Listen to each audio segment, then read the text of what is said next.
E aí, pessoal, bem-vindos aqui a mais um Bora Falar Sério, que são essas entrevistas com especialistas dentro de alguns segmentos. E a entrevistada de hoje é a Gesseli Vivan, e ela veio aqui para contar para você como é que um médico do Brasil consegue fazer todo o processo de validação de diploma e atuar lá em Portugal. Então fica de olho, a entrevista tá ao máximo, eu tenho certeza que você vai gostar.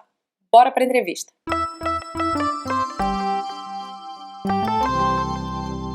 Porque tem muita gente que tem uma certa barreira. Ai, será que tá bom? Será que o mercado não tá? E eu tô vendo que vocês ainda atuam dentro desse serviço de recolocação do profissional dentro do mercado, né? Porque já tá fazendo a mudança de sair do Brasil, então você faz a parte da validação de diploma e recolocação do mercado. Explica um pouquinho mais. Eu acho que aqui vale a gente entrar dentro de cada uma dessas profissões da saúde. Como é que está esse mercado para médicos? Como é que um médico que está no Brasil, o que ele precisa fazer hoje, além de te contratar, o que ele precisa fazer hoje? O que ele precisa fazer hoje para atuar dentro do mercado português? Tá, vamos falar dentro da medicina de uma maneira geral, tá?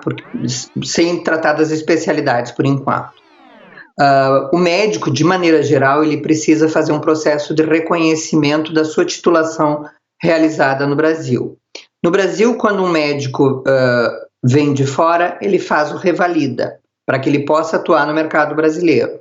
Quando ele vem para a Europa, ele também vai fazer processos para diferentes países. Pode fazer. No caso de Portugal, ele entrando por Portugal, registrando-se na ordem portuguesa, ele vai precisar fazer um processo parecido com esse, que é o processo do reconhecimento acadêmico.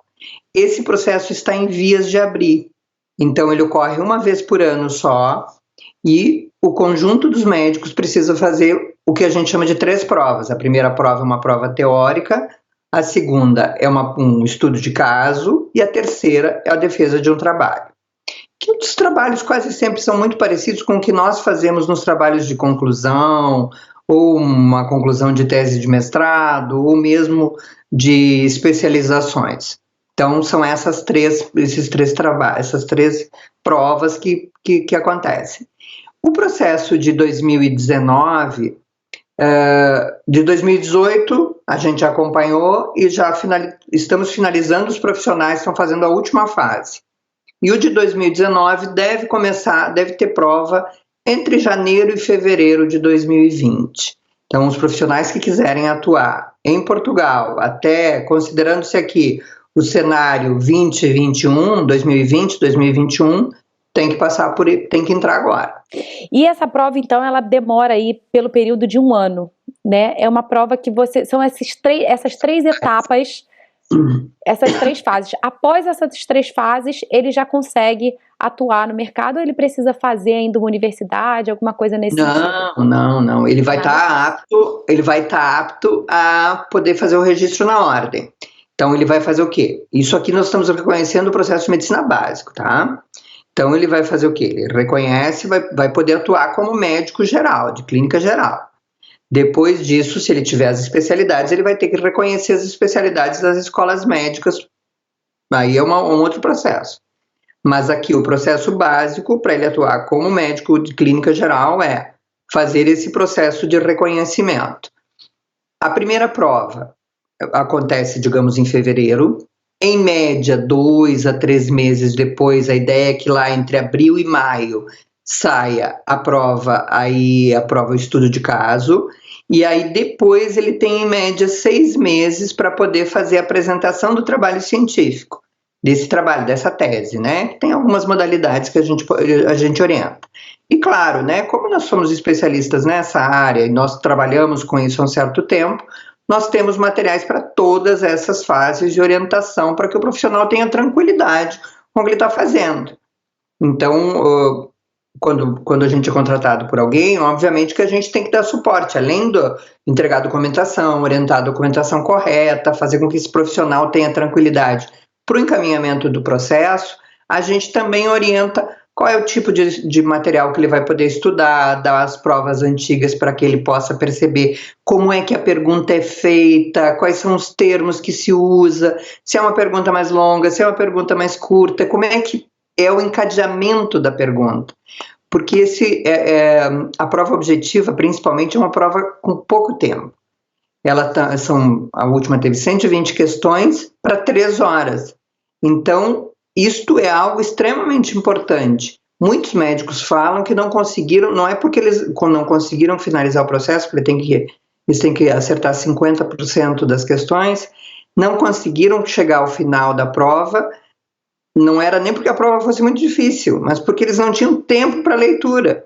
Então é muito importante a gente poder entender a questão antes da hora da prova, né?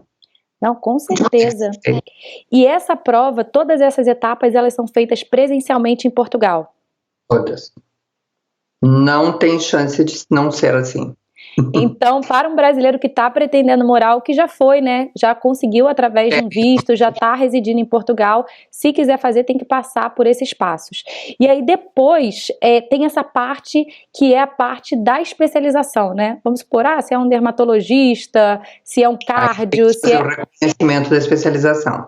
E esse reconhecimento, Gesseli, que eu sei que vocês atuam e ajudam também nessa parte do reconhecimento, como é que ele funciona? Quanto tempo ainda demoraria para a pessoa conseguir atuar efetivamente dentro do mercado? Tu estás falando da residência, da área de especialidade? Da área de especialidade, isso. Porque, pelo que eu entendi, ele fez essa prova e ele já pode atuar, mas não dentro da especialidade. Geral. Isso. Ele pode ser um clínico geral, clínico de família, né? Claro, isso é geral. Embora que a familiar também tenha uma especialidade. Eu te diria assim, essa talvez seja a questão mais complexa de te responder objetivamente. Por quê? Porque isso vai depender muito do que ele fez no Brasil. Porque como a gente tem uma quantidade muito grande de universidades e cada uma delas tem um procedimento na hora de fazer a residência, foi feito no próprio hospital da universidade, teve digamos, uma comprovação do que foi feito, teve relatório, teve uma série de coisas que permitam que ele traga essa informação para cá, vai ficar mais fácil de eu fazer o reconhecimento da especialidade. Mas como a especialidade normalmente é uma atividade muito prática, muitos lugares onde esse profissional fez a formação podem não ter fundamentado cientificamente, ou não ter feito um material teórico que permita que ele tenha aqui o reconhecimento depois. Então, isto sim é um processo muito delicado e muito pessoalizado de onde é que ele fez, que tipo de material ele tem que comprove, o que é que ele estudou, o que é que ele viu, o tempo, uma série de questões. Então, quase sempre na especialidade, se não tiver uma boa fundamentação vinda do Brasil, ele vai precisar fazer alguma complementação aqui. Entendi. E aí você pega todo esse caso, analisa o caso dele e aí explica se vai precisar ou não e o que é necessário fazer os próximos passos, né? Seria isso em relação aos médicos? Eu costumo dizer o seguinte, step by step. Primeiro a gente pensa em reconhecer o processo básico. A gente faz o reconhecimento dele como médico para que ele comece a atuar, ou para que ele tenha condições de atuar. E depois a gente vai olhar para a especialidade dele, porque muitas vezes ele vai poder, o objetivo não está necessariamente na especialização, mas em poder trabalhar dentro da área dele. E aí, ou continuar estudando, em fazer um mestrado, um doutorado, alguma coisa aqui. Então, assim, o primeiro passo é pensar em fazer o reconhecimento, até porque a gente está falando de um processo que demora, a gente está falando de um processo longo. Então, não se faz a especialização só documental num médico que tem uma formação normal, né, só de licenciado. Então, tem que pensar isso. Não, com certeza. E aí, galera, espero que vocês tenham curtido essa minha entrevista com a Gesseli. E caso você queira saber sobre validação de diploma para enfermeiros e para dentistas, tem outras entrevistas que eu fiz com ela aqui também para o canal. Eu vou deixar aqui em algum canto para você, basta você clicar para ser redirecionado. E se você curtiu, não deixa de dar o seu joinha lá embaixo e seguir o canal clicando naquele botãozão vermelho maravilhoso e badalar o sininho para receber as próximas entrevistas, para ficar aí atualizadíssimo cada vez que sair uma nova entrevista aqui no canal do Bora Morar Fora, tá bom? Então é isso, ó. Beijo enorme, te vejo na próxima entrevista e bora morar fora.